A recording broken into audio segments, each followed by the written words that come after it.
Freedom physically refined rice bran oil cholesterol ని శుభ్రం చేసేందుకు ప్రతిరోజు వాడండి freedom rice bran oil. Hyderabad కేంద్రపాలిత ప్రాంతం అవుతుందా? హైదరాబాద్ను కేంద్రపాలిత ప్రాంతంగా మారుస్తారా? 2024 జూన్ 2వ తేదీ తర్వాత హైదరాబాద్ మొత్తం కేంద్ర ప్రభుత్వం ఆధీనంలోకి వెళ్తుందా? తెలంగాణలో ప్రభుత్వం ఉన్నా హైదరాబాద్ పై అధికారాలన్నీ కేంద్రంలో ఉండే వాళ్ళ చేతుల్లోకే వెళ్తాయా? బీఆర్ఎస్ ఆరోపిస్తున్నట్టు మోదీ మదిలో హైదరాబాద్ను కేంద్ర పాలిత ప్రాంతంగా మార్చాలని ఉందా? ఇప్పుడు హాట్ టాపిక్గా మారింది పాయింట్. కేటీఆర్ వ్యాఖ్యల తర్వాత హైదరాబాద్ను యూటీ చేస్తారనే చర్చకు మళ్ళీ తెర లేచిందనే చెప్పాలి. యూటీని కోరుకునేది ఎవరు?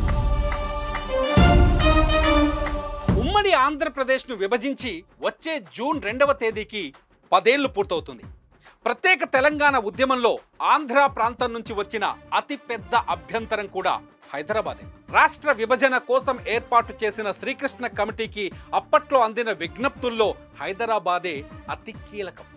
హైదరాబాద్ లేని ఆంధ్రప్రదేశ్ను ఏం చేసుకోవాలి అంటూ పెద్ద పెద్ద డిబేట్లు జరిగాయి.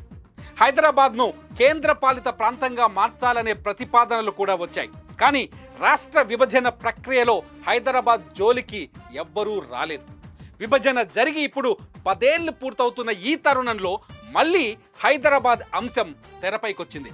కేంద్ర పాలిత ప్రాంతంగా మారుస్తారనే చర్చ మొదలైంది. అది జరుగుతుందా? జరిగితే హైదరాబాద్ ఎవరి ఆధీనంలో ఉంటుంది? హైదరాబాద్ను కేంద్ర పాలిత ప్రాంతంగా మార్చాలని ఎంతమంది కోరుకుంటున్నారు అన్నది ఇక్కడ ముఖ్యమైన విషయం. దేశానికి రెండో రాజధానిని చేస్తారా? దేశానికి రెండో రాజధానిని చేసేందుకే హైదరాబాద్ను కేంద్ర పాలిత ప్రాంతం చేయబోతున్నారనే ప్రచారం కూడా ఉంది. ఎందుకంటే ప్రస్తుత దేశ రాజధాని ఢిల్లీలో కాలుష్యం తీవ్ర స్థాయికి చేరింది. అంతేకాదు ట్రాఫిక్ కూడా భయంకరంగా పెరిగింది.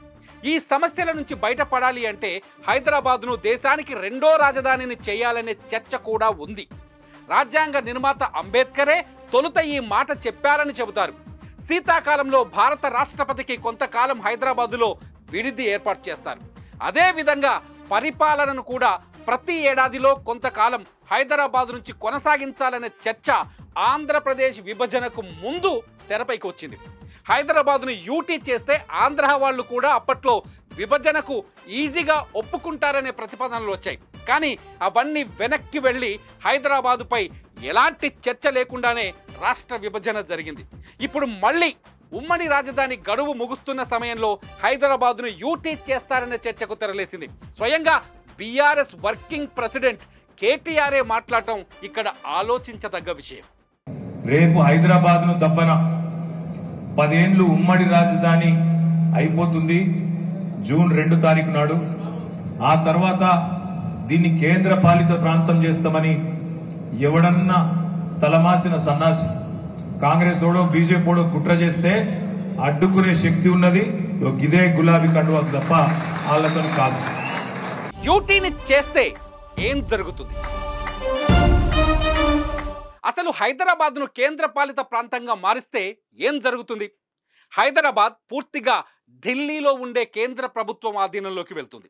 హైదరాబాద్పై పూర్తి హక్కులు నిర్ణయాలు కేంద్రం పరిధిలోకి వెళ్ళిపోతాయి. కేంద్ర పాలిత ప్రాంతంగా మార్చినప్పటికీ హైదరాబాద్ని తెలంగాణకు రాజధానిగా ఉంచే అవకాశం మాత్రం కొంతవరకు ఉంటుంది.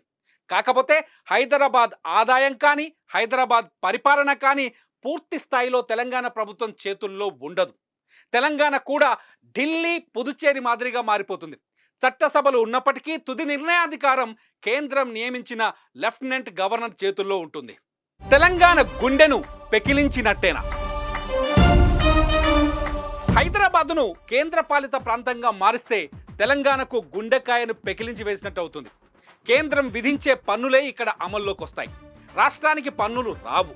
ప్రస్తుత తెలంగాణ రాష్ట్ర ఆదాయంలో ఎక్కువ భాగం హైదరాబాద్ నుంచే వస్తుంది. హైదరాబాద్ యూటీ అయితే ఈ ఆదాయం మొత్తం పోతుంది. ఈ ప్రభావం రాష్ట్ర ప్రభుత్వం పైన బలంగా పడుతుంది.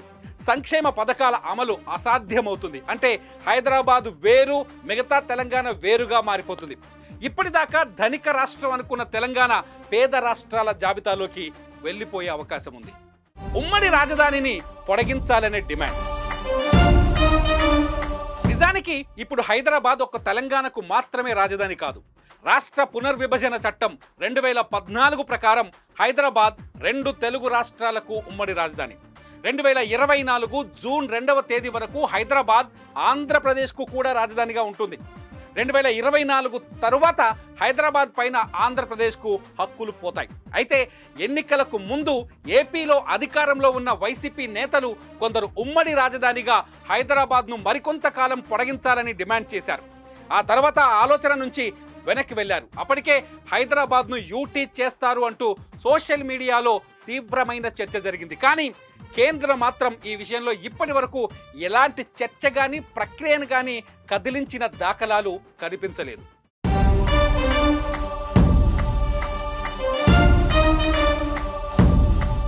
లాస్ట్ పంచ్ ఏంటంటే, హైదరాబాద్ను యూటీ చేస్తే తెలంగాణ ప్రజలు ఒప్పుకుంటారా? ఇక్కడి నేతలు అంగీకరిస్తారా? ప్రత్యేక రాష్ట్రం ఇచ్చిన 10 ఏళ్లకే ఈ ప్రక్రియ జరుగుతుందా అన్నది ఆసక్తికరం. చూద్దాం హైదరాబాద్ ఫ్యూచర్ ఎలా ఉండబోతుందో. మరి సుమన్ టీవీలో మీ పర్సనల్ అండ్ బిజినెస్ ప్రమోషన్స్ కోసం కింది నెంబర్కి కాంటాక్ట్ చేయండి.